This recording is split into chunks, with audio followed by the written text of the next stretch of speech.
Hi, and welcome back to U.S. History with Mr. Snyder. Today we are going to discuss Topic 10, Lesson 3, the anti-war movement in Vietnam, or for Vietnam back home.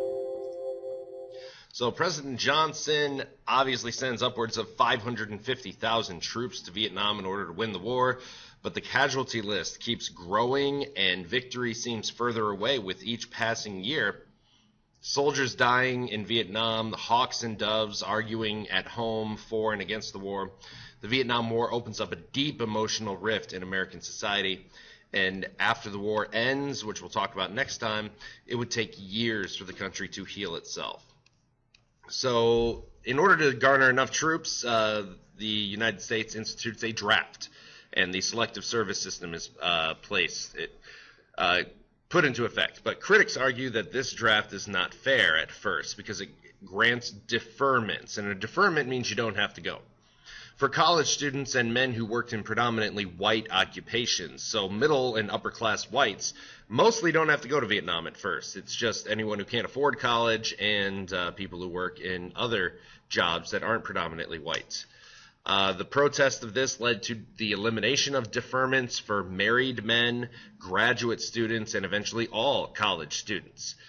Selective service eventually installs a lottery system that will help with discrimination. And how it works is you register with your birthday, and you still have to register by the time you turn 18 or on your 18th birthday. All the days are put into a pool where it's basically a big bingo thing where they turn it and there's the balls on the inside. They're randomly drawn out and assigned a number. The numbers with the random birthdays are then called in order, and the first 195 days selected were called forth to serve in the Vietnam War. 125,000 men, in order to avoid this, moved to Canada, and they're known as draft dodgers. Some understand them, some call them cowards. They're viewed differently. Around half have returned since that time. 2.5 million men total serve in Vietnam, but most, because of those deferments at first, were from poor working class backgrounds. Blacks comprise about 20% of total deaths in Vietnam, and that is twice their proportion of the total population in the U.S. And it's because they were less likely to become officers, so they're discriminated against, and they're more likely to serve in combat positions, which are more likely to be killed. Since a lot of college-age students are going off to war, activism at college campuses spreads as people oppose the war. There's an organization started at Berkeley in California and the University of Michigan known as Students for a Democratic Society. And these students campaign to end the war through teach-ins and protest demonstrations on college campuses. So changes made because of student activists. Basically, one of them was the 26th Amendment to the Constitution. People believe that if a man is able to go off and fight and die at 18, 19, they should be able to vote for the representatives that put them there. And so the legal age was 21, but the 26th Amendment passed in 1971 lowers the voting age to 18. And there was pretty much no controversy over it. It was approved by Congress in March and passed in July, which I believe makes it the quickest amendment to ever be ratified. Back home, we have the living room war. This is America's first living room war because of televisions and ability to communicate with one another quicker. So people see the lack of progress every day on the news, and they can see it for themselves from the media. They don't need people to tell them. They don't need the government to tell them about it. The leaders, on the other hand, are confident we're winning, but the images being projected back home state otherwise. So this is known as a credibility gap. The credibility gap is between what Johnson and the government says and what the journalists are reporting. They're not saying the same thing, and so this leads to a distrust of the government over time. And this anti-war sentiment is to some degree the result of the media coverage of the war. In November 1967, General Westmoreland states that the Viet Cong are declining in strength and they cannot mount a major offensive any longer. But just a couple months later, January 1968, simultaneous attacks on 36 provincial capitals and 5 major Vietnamese cities takes place, and this is known as the Tet Offensive. Now, it takes a while, but the Americans and the ARVN are able to repel the attacks, and there's no major uprising. However, the communists have still demonstrated that they can fight, and this is a psychological blow to America. And so in the beginning of 1968, it's like, oh my gosh, how much longer are we going to be here? And the government policy begins to shift from war to victory in the war to peace in the war. And here you can see the cities that happen. The Battle of Khe Sanh happens at number 1 on this map. And number 2, the U.S. Embassy in Saigon was attacked on the Tet Offensive.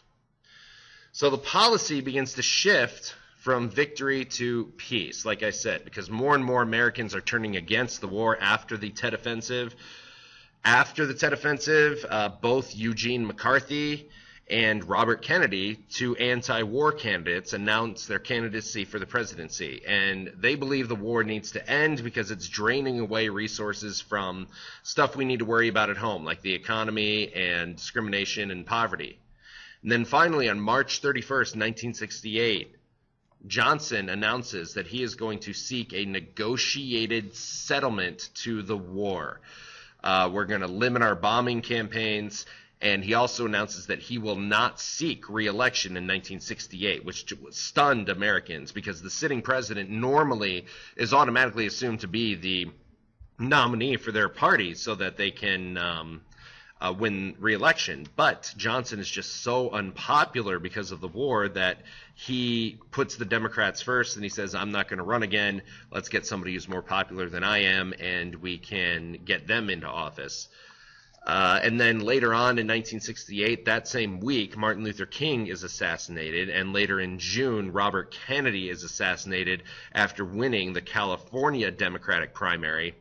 And these came as shocks to America because both are men who pushed for peace in Vietnam and civil rights. In 1968, later on in the summer, they have their national party conventions. The Republicans is held in Miami, and they are semi-harassed by anti-war protesters, but they decide to nominate former Vice President Richard Nixon, whose goal is to deliver peace with honor. And the Democrats is a bigger show. So in Chicago, Illinois, anti-war activists converge there. Outside, the police clash with the protesters and spray them with mace and beat them with nightsticks and clubs. And the protesters respond by throwing rocks and bottles and bags of urine at the police officers. Inside, the Hawks and the Doves furiously debate who is going to be their nominee. And the Democrats decide to choose Hubert Humphrey, who continues Johnson's war policies over McCarthy, the anti-war candidate.